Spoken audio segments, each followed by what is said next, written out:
Vamos continuar então aqui com nosso estudo do número 4 dentro do Levítico 26.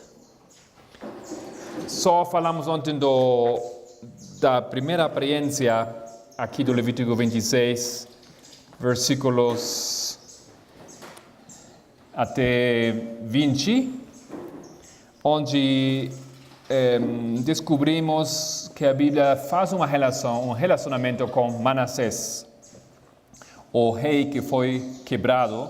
O seu quebramento simboliza o que a Bíblia chama aqui no versículo 19, o quebramento da soberba da sua força. Continuamos agora com a segunda parte aqui, Levítico 26, versículo 21. E se andares contrariamente para comigo, e não me quiserdes ouvir, trar-vos-ei praga 7 vezes mais, conforme os vossos pecados, porque enviarei entre vós as feras do campo, as quais vos desfilharão, e desfarão o vosso gado, e vos diminuirão, e os vossos caminhos serão desertos. Se ainda com essas coisas não vos corrigirdes, voltando para mim, mas ainda andardes contrariamente para comigo, e continua. Então aqui temos algumas coisas que acontecem nessa segunda menção dos 7 tempos, onde fala, ele vai trazer feras do campo. Mas essas características que estamos aqui identificando são características únicas. Somente aqui fala isso. Então, somente aqui tem um significado na segunda vez que a Bíblia dá para nós aqui, Levítico, os 7 tempos do Levítico.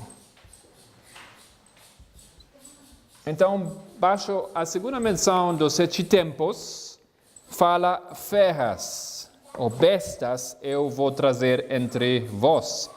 Podemos abrir as Bíblias em 2 de Reis.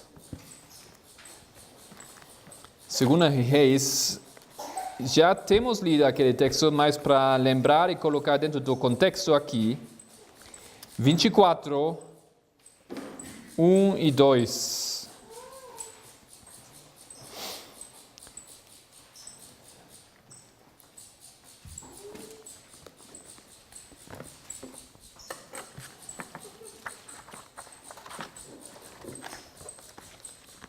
Ok. 2 Reis 24, 1. Nos seus dias subiu Nabucodonosor, rei de Babilônia, a Jeoiaquim. Ficou 3 anos seu servo. Depois se virou e se rebelou contra ele. E o Senhor enviou contra ele as tropas dos caldeus, as tropas dos sírios, as tropas dos moabitas e as tropas dos filhos de Amon. E as enviou contra Judá para o destruir, conforme a palavra do Senhor, que falará para ministério dos seus servos, os profetas. Então, aqui temos uma coisa muito importante. A Bíblia fala, na segunda menção dos 7 tempos, que ele enviará bestas, ou feras. Isso é plural. A besta é o símbolo de quê? Na Bíblia, na profecia? De uma nação, de um povo. Não? Aqui temos bestas. Essas bestas, o leão simbolizando Babilônia, etc. Okay? Então, se ele manda bestas entre o seu povo, significa que ele manda diferentes, muitas, várias nações entre o seu povo. Mas nessa linha dos últimos 7 reis, lembram? O rei número 7 foi Manassés.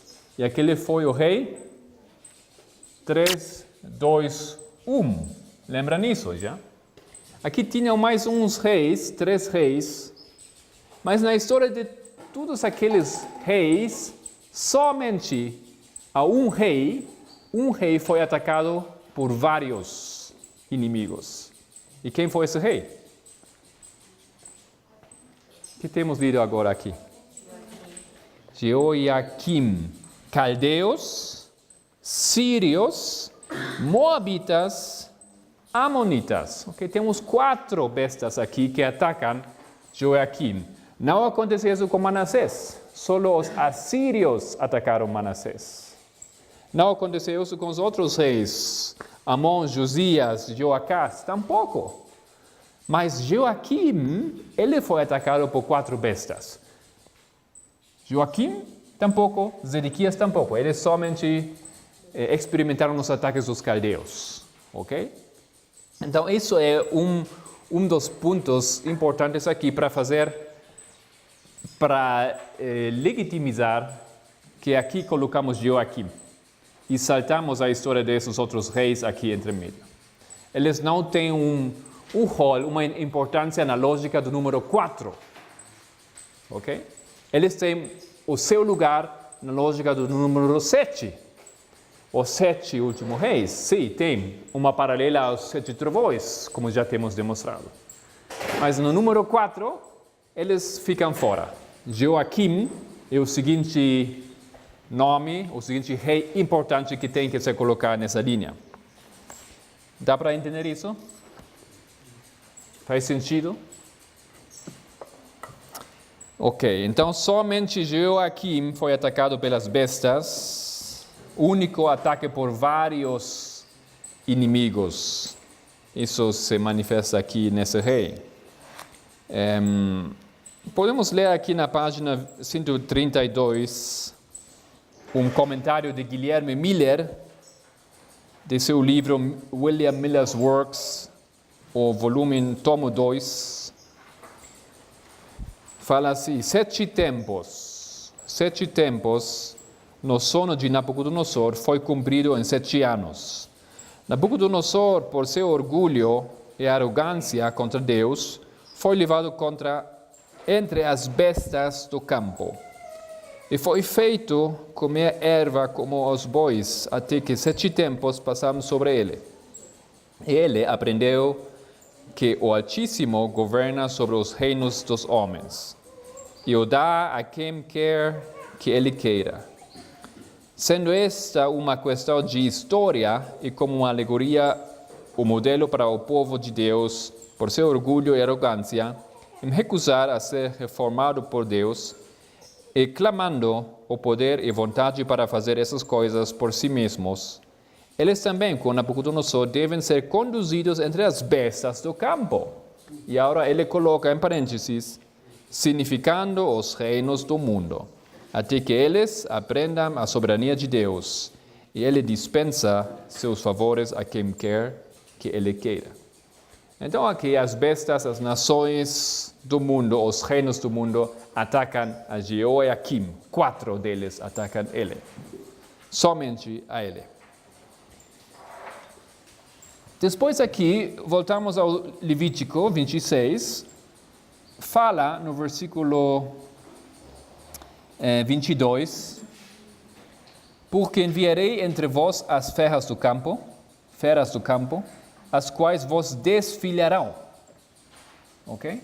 Ontem Mark fez essa pergunta, quem foi o rei onde aconteceu isso? Não? E isso foi esse rei aqui. Não? Precisamos ler isso, talvez não.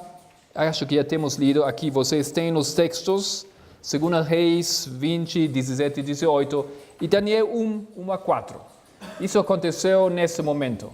Foi aquele rei onde os filhos foram deportados para a Babilônia. Não aconteceu isso antes, mas aconteceu com Joaquim. Por isso, ele marca aqui o número 2 dentro dessa sequência dos número 4, na segunda menção dos 7 tempos. Levítico 26 fala desses 4 reis, de uma maneira implícita. As profecias em Levítico 26, uma primeira aplicação, foram cumpridas com esses 4 reis. Foram os seus filhos que foram levados lá para a Babilônia. O que mais fala aqui? No fim do versículo diz, e desfará o vosso gado, e vos diminuirão, e os vossos caminhos serão desertos. O que significa que os vossos caminhos serão desertos? Lembram vocês aquele texto do Isaías 58?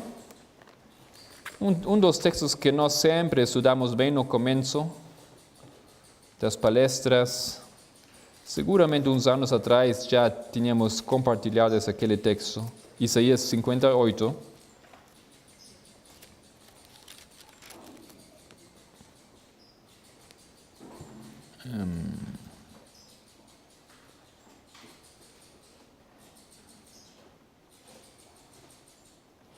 Versículo 12. E os que de ti procederem edificarão as antigas ruínas e levantarás os fundamentos de geração em geração, e chamar-te ao reparador dos roturas e restaurador de veredas para morar. Então, o que aqui acontece em Levítico 26, que os caminhos ficam desolados. E se o caminho fica desolado é porque ninguém usa o caminho, ninguém cuida do caminho, já não é um caminho velho, um caminho antigo, um caminho esquecido, ok? So, eles não andam sobre os caminhos corretos. Espiritualmente, eles já estão em outros caminhos, encaminhando um caminho diferente. Isso que aconteceu aqui na segunda fase do desenvolvimento da história adventista. O segundo insecto aqui, quando eles vão já para outros caminhos. O povo vai se aparta do que o Senhor tinha preparado. 1878, lembramos, inicia a segunda fase aqui nessa história. E o povo vai para outros caminhos, apartando-se do espírito de profecia, mandando Helena White para a Austrália, etc. Então, eles se apartam aqui dos caminhos antigos. Isso é que acontece aqui no segundo momento, os caminhos desolados. Seguinte página aqui, 133, nossa apostila, fala o espírito de profecia, primeiro teste. Não estáis traindo a mim, mas ao Senhor, tendo procurado também cumprir meu dever para convosco e para com o Senhor Jesus, e quem eu sirvo, a cuja causa eu amo. Os testemunhos que vos tenho dado na realidade me foram apresentados pelo Senhor. Lamento que tenhais rejeitado a luz concedida. Estáis traindo vosso Senhor, porque em sua grande misericórdia Ele vos mostrou exatamente onde vos encontrais espiritualmente. Ele conhece todo o desígnio do coração, nada lhe é oculto. Não estáis traindo a mim, não é contra mim que estáis tão exasperados, é contra o Senhor, o qual me deu uma mensagem a ser transmitida para vós. 1897. Estamos aqui justo no começo dessa fase, onde Helena White diz que ela compreende muito bem que o povo se está apartando dos testemunhos. Seguinte parágrafo. Abandonando a fé nos testemunhos, uma coisa é certa. Os adventistas do sétimo dia que se colocam sob o estandarte de Satanás abandonarão primeiro sua fé nas advertências e repreensões contidas nos testemunhos do Espírito de Deus. Está sendo feito o apelo para maior consagração e serviço mais santo e continuarão a ser feito. 1903. Também aqui dentro dessa fase, essa é a segunda fase, e isso é o primeiro teste. Ela fala, não? Ela fala que isso é o primeiro teste para o seu povo. E isso é justamente aqui, nessa segunda fase, 11 de agosto de 1840, quando começa a fase de prova para o povo de Deus. Acho que estamos estudando isso com Noel, ok? que quando chega o anjo do Apocalipse 10 e quando a mensagem do primeiro anjo recebe poder, nesse momento começa a fase do teste. As provas começam para o povo. Porque agora é visível, agora ninguém tem como se excusar. Agora é a prova de que as profecias são certas. E você, nesse momento, entra na fase dos testes. E isso é que já estamos dizendo há muito tempo, além do 11 de agosto e 11 de setembro. Okay? E isso é justamente o que acontece aqui, nesse momento. E por que colocamos isso aqui? Por Joaquim. O que fez Joaquim? Ele queimou os testemunhos. Okay.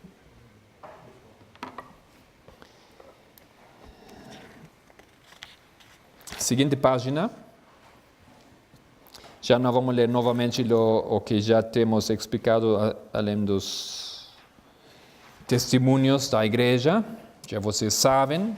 Mas temos aqui outra história, outro detalhe que tem que ver com Joaquim. Jeremias 22. Jeremias 22, versículo 18 e 19. Jeremias 22, 18 e 19.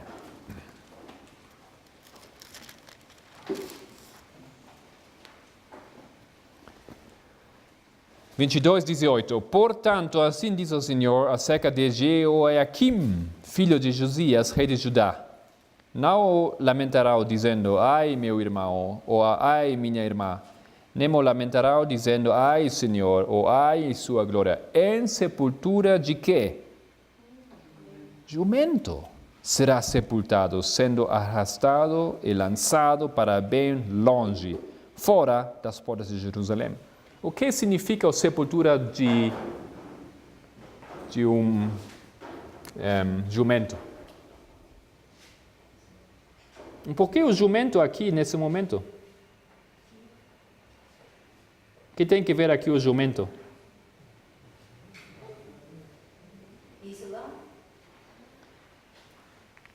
O que tem que ver o jumento nesse momento da história aqui? É uma besta, mas tem que ver o jumento aqui. Onde está o jumento nessa história? O Islã, aqui. O jumento, quando é o jumento colocado na sepultura, o jumento é restringido, ele é morto, ele não pode mais fazer nada. Isso que aconteceu aqui. Não é um símbolo da mesma coisa. E não é um acidente, que justamente é Joaquim que é colocado em sepultura do jumento. Já? É tudo aqui uma combinação perfeita dos eventos. Temos muitas histórias, muitas linhas, mas todos se combinam perfeitamente. É justamente aqui onde o jumento aparece na história. E dentro da linha do Joel, que se temos tempo amanhã, vamos entrar mais um pouco nisso.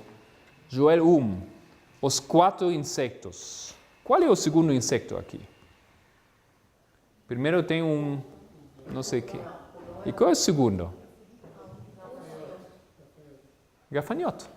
O gafanhoto simboliza quê? Tem que ter muito cuidado, porque aqui temos essa problemática de identificar o processo dos 4 insectos como o exército do Islã. Mas não é assim. Mesmo assim, Joel 1 tem uma nota aqui que faz referência justamente aqui ao Islã. Porque aqui coloca nesse insecto. É como para ressaltar o que acontece aqui. É fazer uma conexão com essa história. É Joel 1, versículo 4, onde o gafanhoto aparece como o segundo insecto, que também tem seu lugar aqui, nessa linha. Uma harmonia muito incrível. O jumento restringido. Então, isso é Levítico 26, os segundos 7 tempos. Vamos lá continuar a terceira menção dos 7 tempos em Levítico. Versículo 24. Levítico 26, versículo 24. Eu também andarei contrariamente para convosco, e eu mesmo, vos ferirei 7 vezes mais por causa dos vossos pecados. Porque trarei sobre vós a espada que executará a vingança da aliança. E ajuntados sereis nas vossas cidades. Então enviarei a peste entre vós, e sereis entregues na mão do inimigo. Quando eu vos quebrar o sustento do pão, então 10 mulheres cocerão o vosso pão num só forno, e devolver-vos o vosso pão por peso. E comereis, mas vos fartareis. Ok. Então, eu aqui tenho vários assuntos que a Bíblia fala que acontecem nessa história. E vamos ver que todos aqueles assuntos se cumprirão aqui em Levítico, a história do Joaquim, 24, etc. Normalmente, no estudo do Levítico 26, no estudo dos 7 tempos, dos 1520 anos, não fizemos muita menção desses detalhes, ok? Não entramos muito dentro do que falam os versículos aqui especificamente. Pegamos algumas coisas, por exemplo, como Deus vai espalhar o povo, o inimigo vai conquistar o povo, ele vai vindicar os seus sábados, etc. São coisas que colocamos lá em uma conexão mais ampla. Mas aqueles detalhes, até agora, não falamos muito disso. Mas com esse estudo aqui do número 4, chegou o tempo de compreender o que significa tudo isso aqui. Então, começamos onde? Aqui fala que, porque trarei sobre vós a espada que executará a vingança da aliança. Que é a vingança da aliança? Nessa história aqui, o que acontece no 19 de abril de 44? Que é aqui essa terceira fase. É o primeiro desapontamento. O que acontece no primeiro desapontamento? Ou começa o tempo da tardança, e tem que ver com esse nome aqui. Não? Isso é que número em Ezequiel 7? O que mês, o que ano? É que dia e que mês? Primeiro dia do primeiro mês. O primeiro dia de quinto mês não entra aqui nessa lógica do número 4. No primeiro dia de primeiro mês, eu não lembro agora, Noel já passou por todos os eventos do primeiro dia do primeiro mês ou ainda não? Ok, ainda não. Então acho que hoje ele vai passar por todos os eventos. A Bíblia fala muitas vezes do primeiro dia do primeiro mês. Muitas vezes. E tudo isso tem que ver com aquilo que acontece aqui. Nesse momento, não quero revelar tudo o que ele pretende de estudar com vocês, mas aqui nesse dia, e Mark já falou disso também, no primeiro dia do primeiro mês, o povo também deveria colocar o santuário. Então, o que acontece aqui é que Deus tinha quebrado o pacto com o povo antigo, e nesse momento ele começa a colocar um novo santuário. Entra um pacto novo com o novo povo.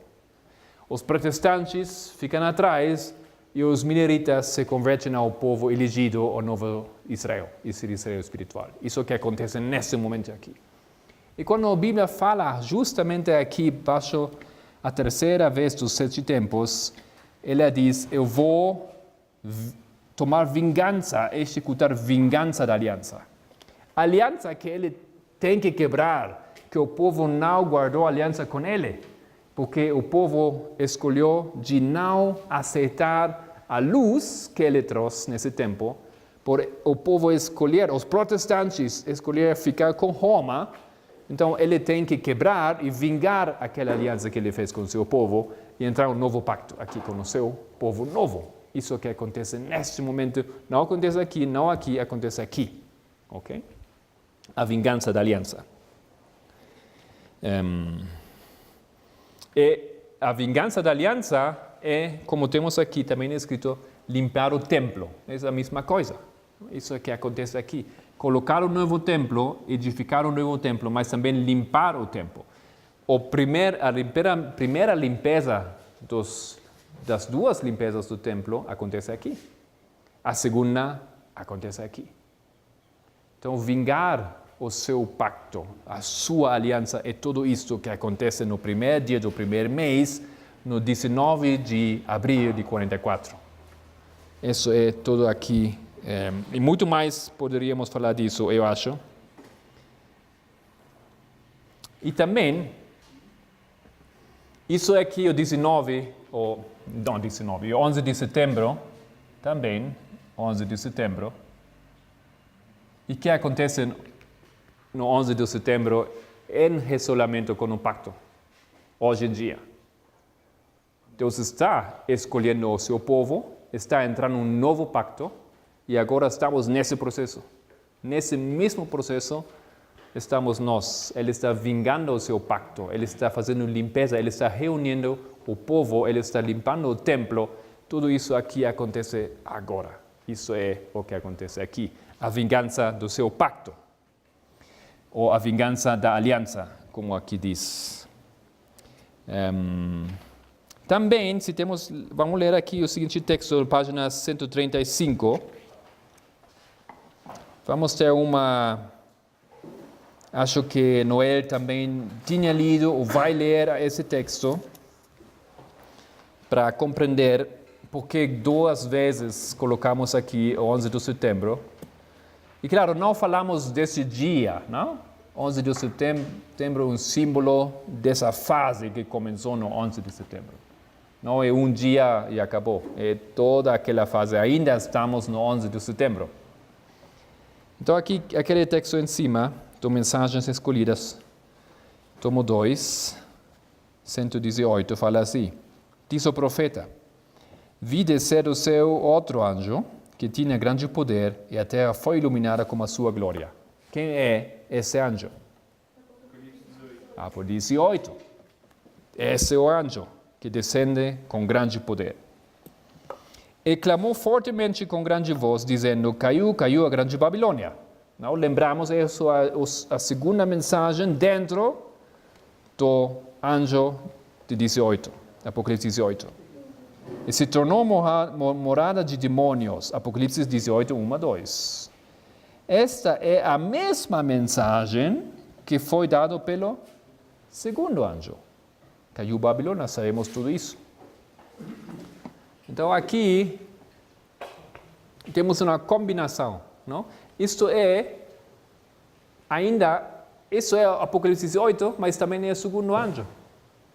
Isso é o quarto anjo, mas também é o segundo anjo. É combinado. Nossa história, isso é combinado. Por isso, ainda o 11 de setembro. É o segundo, é o quarto. É Apocalipse 18, combinado.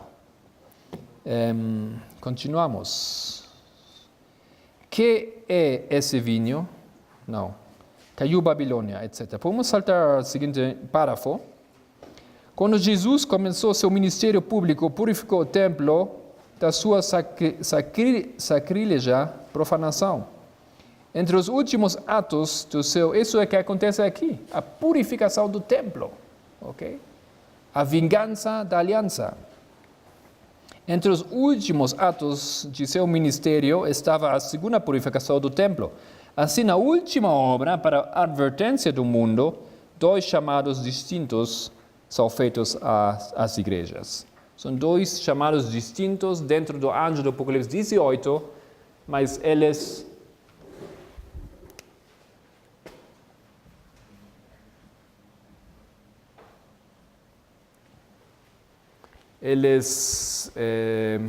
temos que colocar aqui baixo 11 de setembro, porque são combinadas com o segundo anjo.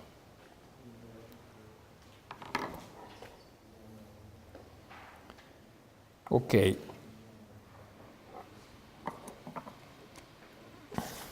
somente para esqueci dizer uma coisa, na página 132, nessa apostila, tem um pequeno erro. Se vocês têm as notas aí debaixo do ponto 2, Levítico 26, 21, aí fala 19 de abril, 1954, não é isso aqui. Vocês podem escar e colocar 11 de agosto de 1840. Okay? Somente para não criar confusão. Porque aí fala corretamente 11 de setembro de 2001. Então, não é 19 de abril. Não, esse 19 de abril vem agora.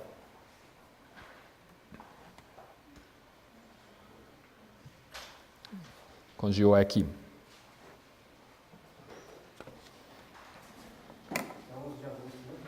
11 de agosto, sim.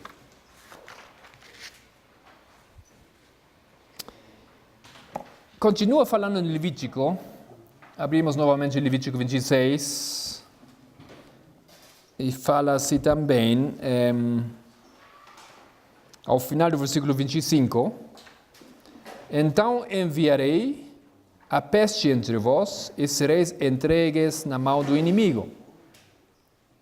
Manassés foi entregado ao inimigo, mas ele voltou. Joaquim ele não foi levado para lá, mas Joaquim sim. E lembra nisso aqui, 2 Reis 24, 15. Não precisamos ler, já temos lido isso. Joaquim é levado para lá. E porque ele é levado para lá, aparece Ananias com uma falsa profecia que ele vai voltar. Lembramos isso? Lembramos isso, não? Então, Joaquim é aquele que é levado para lá. Isso é que fala mesmo aqui, e sereis entregues na mão do inimigo. Aqui o rei vai ser entregado aos inimigos e vai ficar lá. Até a morte toda a sua vida vai ficar lá, em Babilônia. 26 diz, quando eu vos quebrar o sustento do pão, então 10 mulheres cocerão o vosso pão num só forno. O que tem que ver isso aqui? O número 10, já aprendemos, é um símbolo de quê? De teste. Então, se 10 mulheres aqui estão fazendo esse trabalho, tem que ver com teste. Mas o que significa quebrar o sustento do pão? Podemos abrir as Bíblias em Ezequiel 4, livro de Ezequiel, capítulo 4, versículo 16 e 17.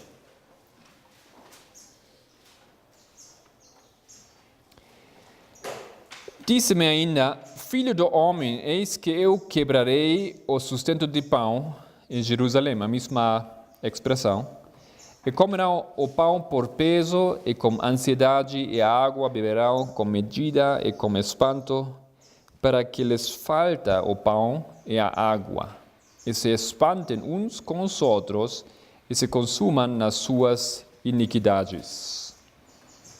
Então, o quebramento do pão é um símbolo da falta do pão.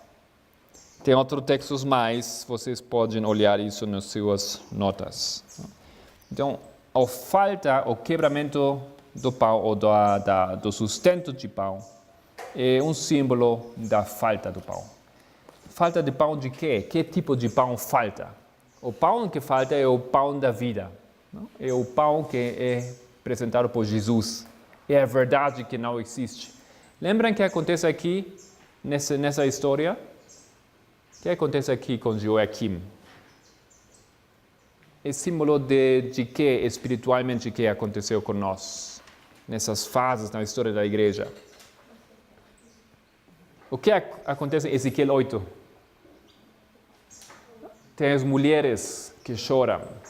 E o que significa, simboliza esse chorar? Eles produzem uma chuva, mas é por uma falsa chuva, uma falsa mensagem. Okay? Tudo o que acontece aqui tem uma culminação aqui, quando eles produzem outro evangelho. tem outro pão para comer, mas aquele pão não produz o fruto. Não? E ficam com fome, verdadeiramente com fome.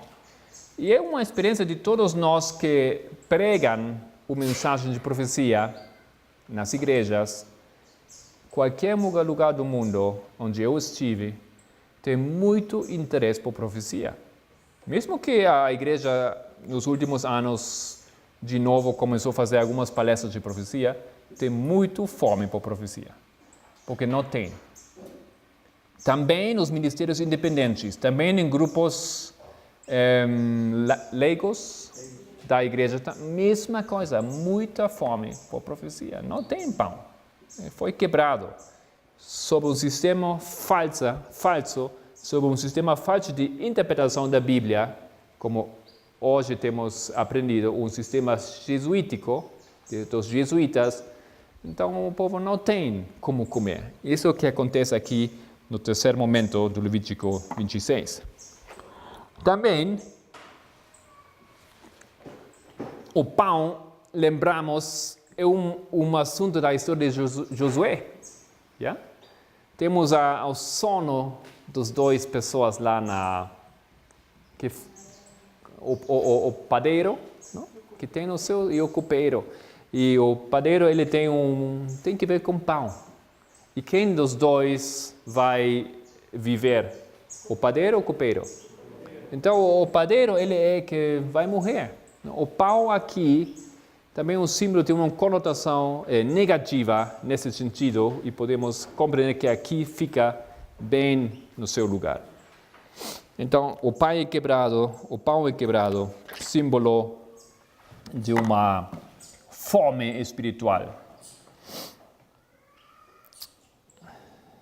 A mensagem falsificada de Ananias, isso é que acontece aqui, nesse momento. Tem outra coisa interessante nessa história. Vamos lá no Jeremias 28. Jeremias 28.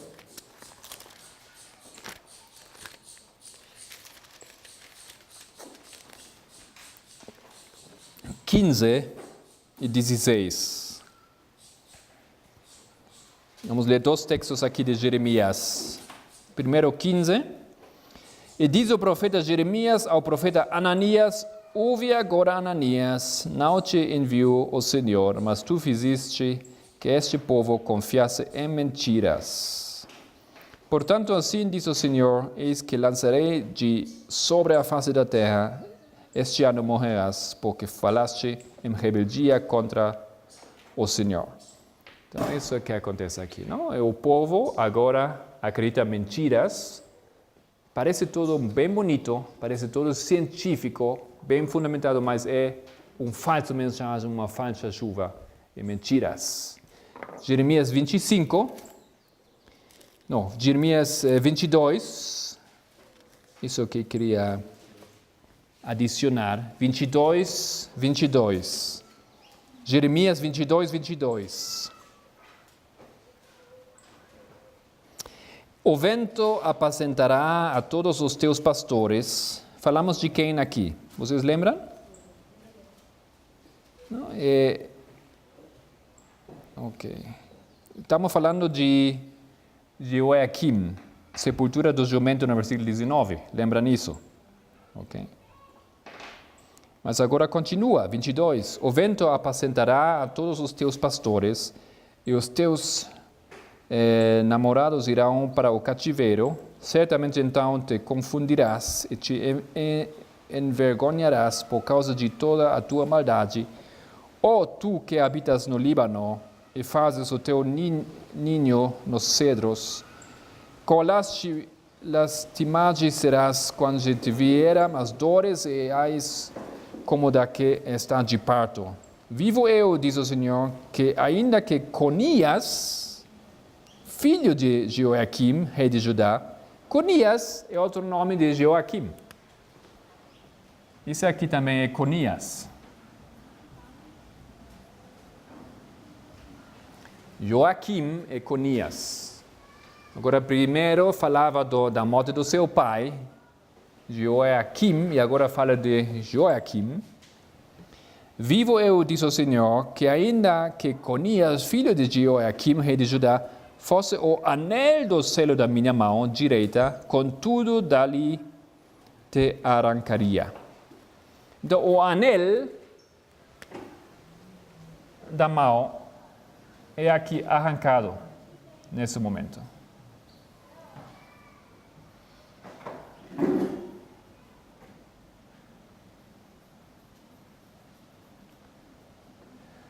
O anel é símbolo de quê? Aliança. Símbolo do pacto do povo com o seu Senhor. E aquele anel que fica na mão dele, ele vai ser arrancado quando? Aqui com Joaquim. Mas nesse momento que Deus vai sacar, vai remover, vai destruir aquele anel que ele deu a Joaquim, porque ele vai vingar o seu pacto, ele vai vingar a aliança, ele vai limpar o templo. O que acontece no mesmo momento? Ele vai dar outro povo um anel. E assim podemos achar isso em Ageu 2:20. Ageu 2:20.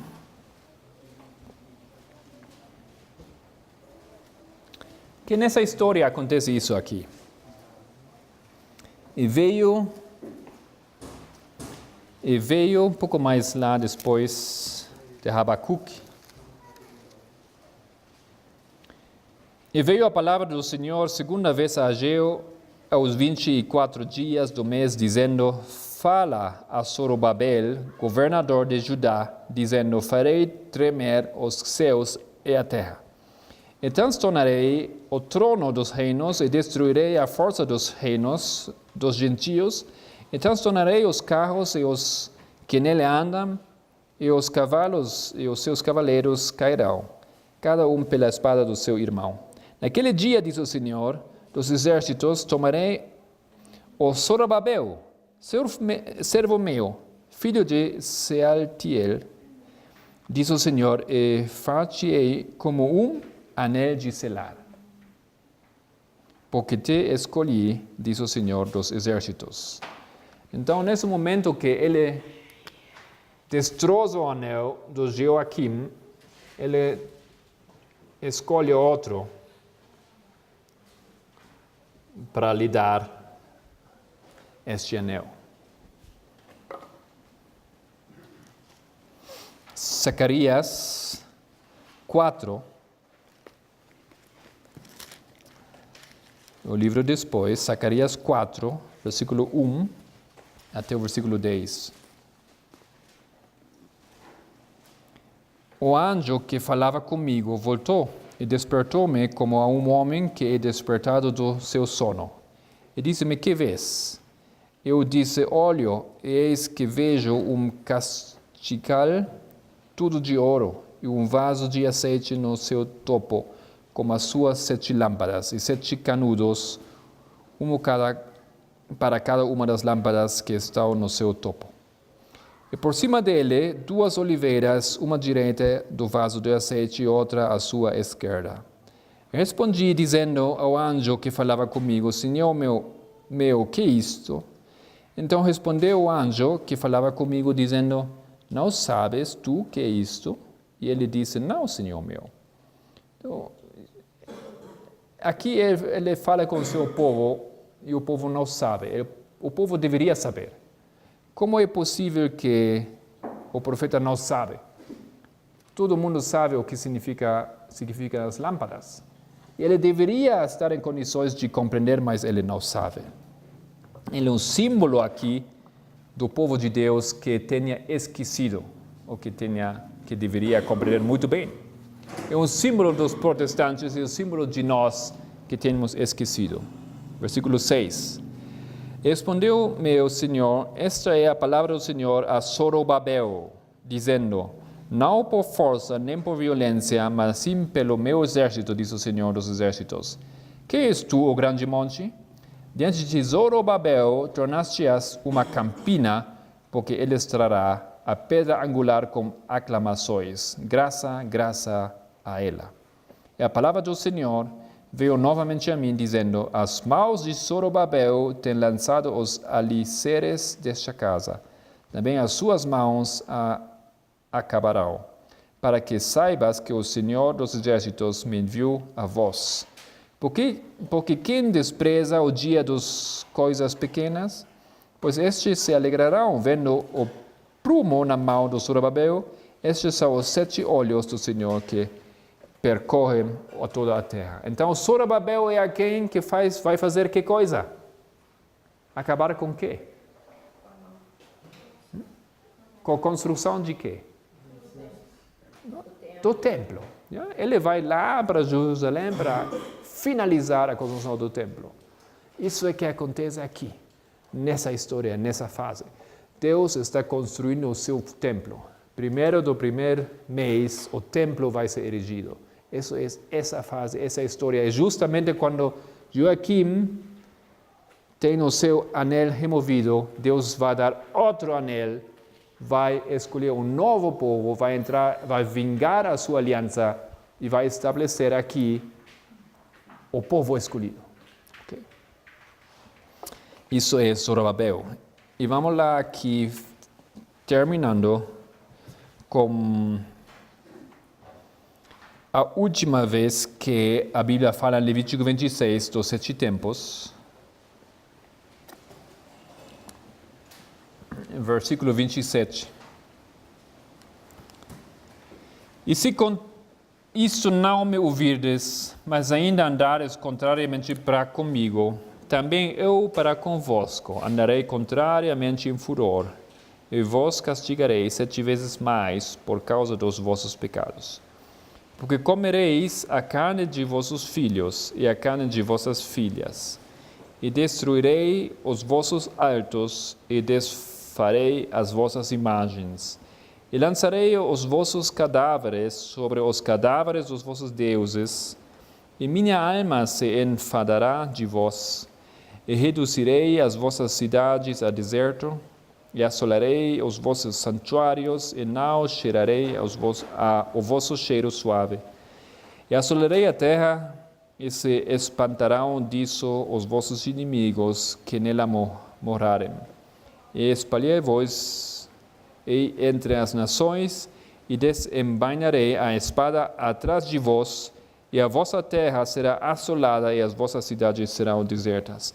Então a terra folgará nos seus sábados todos os dias da sua assolação.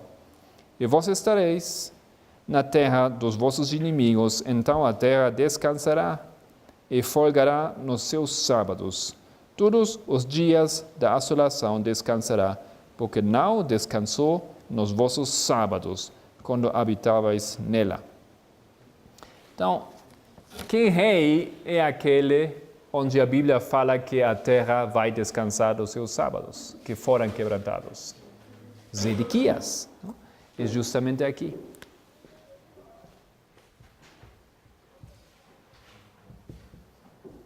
Acho que ninguém pode achar que isso é uma coincidência. Poderia ter falado aqui nesses versículos, mas aqui na 4ª vez somente a Bíblia fala dos sábados.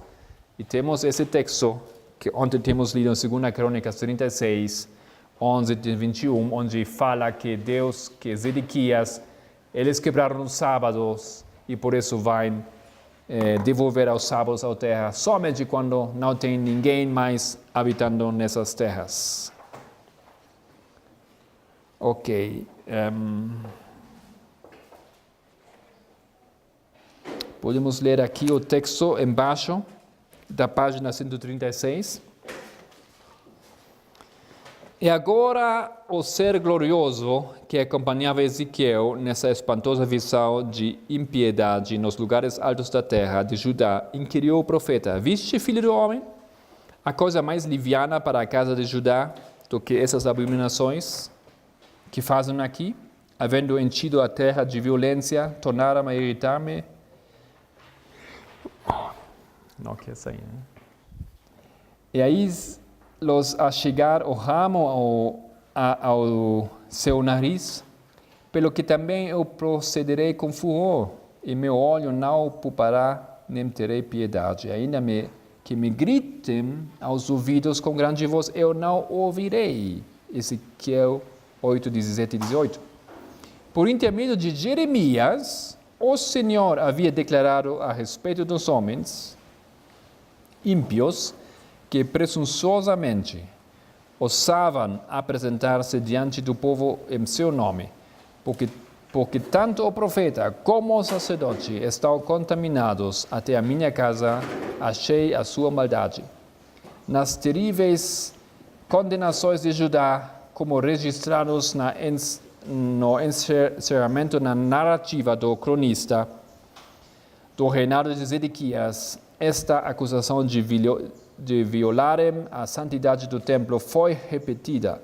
Também, declara o escritor sagrado, todos os chefes dos sacerdotes e o povo aumentavam de mais em mais as transgressões, segundo todas as abominações dos gentios, e contaminaram a casa do Senhor, que ele tinha santificado em Jerusalém. Então, Zedequias, a culminação, o fim, e também a última menção aqui em estes textos. Uma das coisas que falam que a carne dos filhos foi comida, no versículo 29, do Levítico 26, porque comereis a carne de vossos filhos. Bom, onde menciona isso na Bíblia, o segundo lugar é em Deuteronômio 28, uma profecia desse evento. Deuteronômio 28,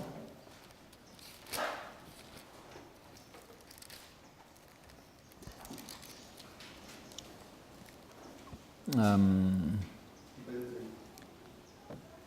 55, 53, obrigado. E comerás o fruto do teu ventre, a carne de teus filhos e de tuas filhas, que te der o Senhor de teu Deus, no cerco e no aperto com que os teus inimigos te apertarão. Quanto ao homem mais mimoso e delicado no meio de ti, e o seu olho será maligno para como o seu irmão, e para como mulher do seu regaço, e para como os demais dos seus filhos que ainda lhe ficarem. De sorte que não dará a nenhum deles da carne dos seus filhos que ele comer, porquanto nada lhe ficou do resto do cerco e no aperto. Como que teu inimigo te apertará em todas as tuas portas. Então aqui, isso é uma profecia do que iria acontecer sobre o povo. Compreendemos que isso é uma referência ao ano 70 depois de Cristo. Mas não somente isso, queridos irmãos. É também uma profecia acerca do que aconteceu no reino de Zedequias, no cercamento que fizeram os caldeus e que aconteceram essas tremendas calamidades dentro dessa história. Então, isso aqui, em Levítico 26, outra coisa que aconteceu nesse momento, nessa história. Bom, tem mais detalhes aqui, mas eu acho que especialmente a última fase é muito clara. Se isso também é o ano 70 depois de Cristo, isso também é o fim da história de Antigo Jerusalém, de Antigo Israel. É o último juízo que vem depois de rejeitar o intento do Senhor de converter o seu povo. É o fim sempre aqui, é o último passo dessa história, o último passo de tudo. Zacarias. E o número 4 é que simboliza isso. É uma história, um progresso de destruição dentro do seu povo, que finalmente chega nesse momento. Temos ainda uns 7 minutos, e eu falei esses dias com alguns de vocês, parece que não temos bem falado do Joel 1, ainda no passado, ou seja, na história de destruição do povo de Israel. Eu pensava que já tínhamos falado, mas vocês me lembraram que somente foi 1 hora que fizemos isso. Então vamos colocar aqui, hoje e amanhã, os detalhes também dessa história de Joel 1. Fazemos então aqui outra linha.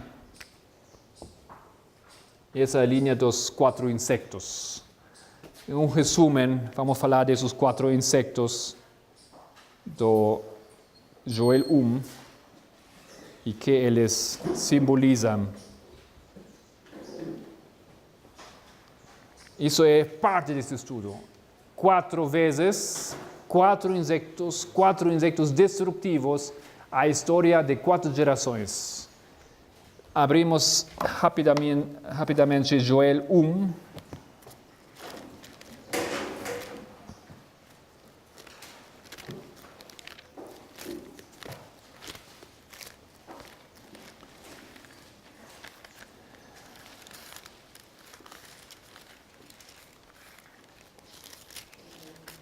Fala assim no versículo 4. O que ficou da lagarta, o gafanhoto o comeu. O que ficou do gafanhoto, a locusta o comeu.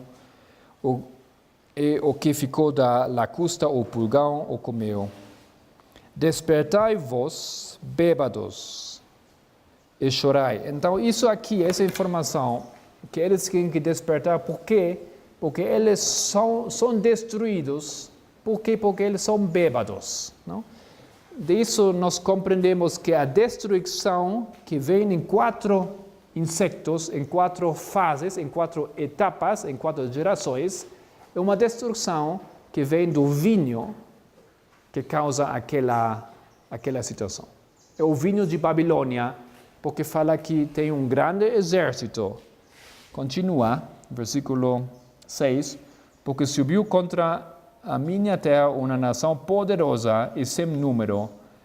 Os seus dentes são dentes de leão e tem queixadas de um leão velho.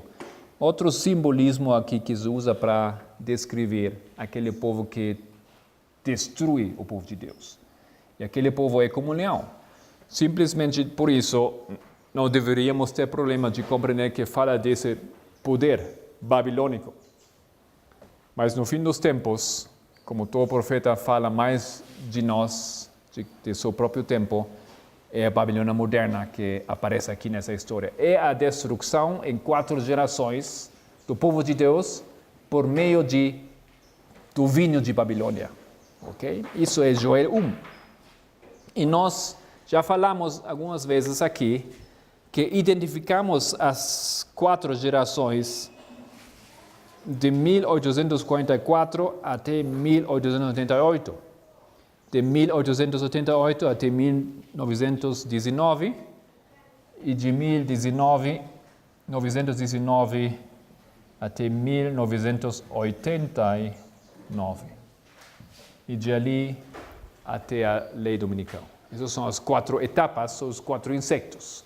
O que acontece aqui nessa fase, o primeiro inseto, o que acontece aqui, o segundo inseto. Vamos começar a aportar algumas datas dessas histórias, somente o primeiro inseto e vamos fechar.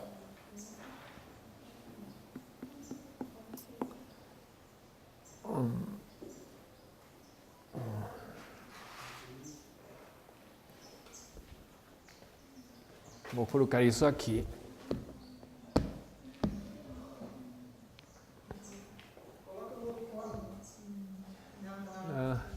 Poderia, mas precisamos colocar isso aqui. Então, o que aqui acontece, somente destacamos alguns eventos maiores dentro dessa fase. Acontecem muitas coisas que produzem a destruição do povo. Mas, em 1863, a igreja coloca uma imagem de ciúme. E a igreja começa a se apartar das verdades que foram colocadas como fundamento da fé. O mesmo Tiago White, no fim do ano, 1863, no começo do ano, foi no fim do ano 63? Não, dentro do ano 63, ele escreve um artigo onde ele fala que a profecia dos 2520 anos não é válida. O mesmo Tiago White, que alguns anos antes estava lá pregando aquele diagrama, e ele pregou e defendeu os 2520 anos, nesse ano ele falou, e ele escreveu um artigo onde ele diz que não é mais válido. que aquela profecia não é mais uma profecia que é correta, ok? Então, acontece aqui um processo na liderança onde eles se apartam dos fundamentos. E por isso eles produzem aquele diagrama de 1863. Helena White, em nenhum momento, ela se aparta dessa profecia. E se vocês compreendem bem, no conflito dos siglos, onde ela fala da profecia mais longa da Bíblia, ela fala dos 2520 anos, que aquela profecia é a profecia mais longa da Bíblia. Quando ela fala nos primeiros escritos desse diagrama e que tinha um erro, no mesmo primeiros escritos ao final, página 253, não sei em português, ela diz que as profecias de tempo, as linhas proféticas de tempo, que chegaram a 43, na realidade, tinham que ser corrigidas ao ano 44. Mas se você lê bem isso que ela está dizendo, que linhas tem nesse diagrama que chegaram até 43? Somente tem essas duas linhas. E ela fala que o erro que tinha que ser removido é dentro das linhas. E ela não diz que a linha é o erro, ela diz que as linhas têm que chegar a outro ano. Ou seja, se você quer ver, você vai ver que Helena White conhecia e defendia os 2520 anos. Mas se você prefere não ver, é muito fácil de dizer que ela não falou dos 2520 anos. Não, ela diz que as linhas que chegaram nesse diagrama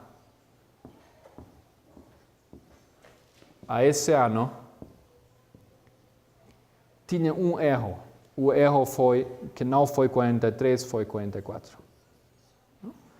Ela fala das linhas, somente tem duas linhas aqui que ela pode se referir.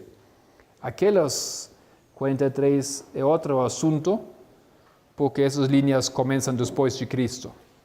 Não tem nada a ver com o erro. Aquela linha realmente acaba nesse ano, é correto. Então, aqui uma das coisas, vamos já fechar aqui, que acontece desse primeiro momento do Joel 1, 1863, a imagem de ciúme e também a formação da igreja como uma instituição, simbolizando o querer se independizar de Deus. Repetindo a história de antigo Israel que queria um rei neste momento. Bom, continuamos amanhã e vamos fechar com uma oração. Amanhã você vai voltar a falar sobre Ezequias? Não. Precisa mais alguma coisa? Porque todos os outros você detalhou bem, foi muito bom, entende? Não poderia fazer o mesmo sobre os Ezequias? Não tem muito o que dizer aqui, eu acho, não? Porque o que ele faz, ele é que traz o fim ao povo. Ele é que não olha mais. É o último rei da história. Acaba. Também no Levítico 28 é a última menção do Levítico dos 7 tempos aqui. Acaba. Tem muitos detalhes. Eu entendo isso aqui, Levítico 26, das coisas que acontecem aqui. Mas tudo fala a mesma coisa do fim, o fim final. O povo vai ser levado para lá. Não tem mais povo lá. Isso acontece com ele. Ninguém mais fica na terra. É simplesmente uma descrição do fim do fim. Isso que acontece, em diferentes palavras. Quando você foi abrindo aqui nos outros livros, foi abrindo a mente da gente, né? Mas aqui está fechando tudo.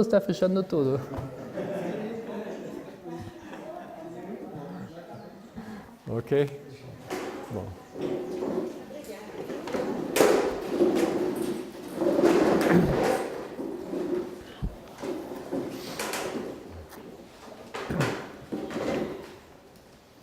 Nosso querido Deus, te queremos agradecer mais por um dia, mais por um estudo. Estamos avançando cada dia Querido Senhor, te queremos agradecer porque tudo que estamos vendo aqui está relacionado com as outras coisas que compreendemos, aprendemos dos outros palestrantes também. É uma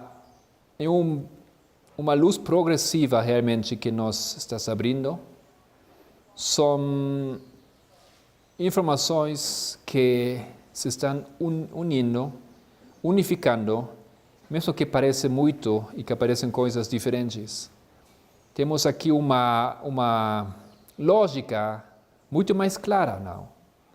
Temos uma linha de eventos que é identificada por várias histórias, por diferentes conceitos, mas a lógica é fantástica. Querido Senhor, acho que isso nos dá um fundamento para compreender e para defender os momentos em que nós vivemos. E para compartilhar isso também com os nossos amigos, nossas famílias, nossos queridos irmãos. Ajuda-nos, Senhor, que essas coisas fiquem como um fundamento em nosso conceito das verdades desse tempo. Queremos te agradecer pelos alimentos também, por o amor das pessoas que trabalham para isso e preparam tudo cada dia. Esteja com eles também, querido Padre. No nome de Jesus, te queremos agradecer de todo coração. Amém.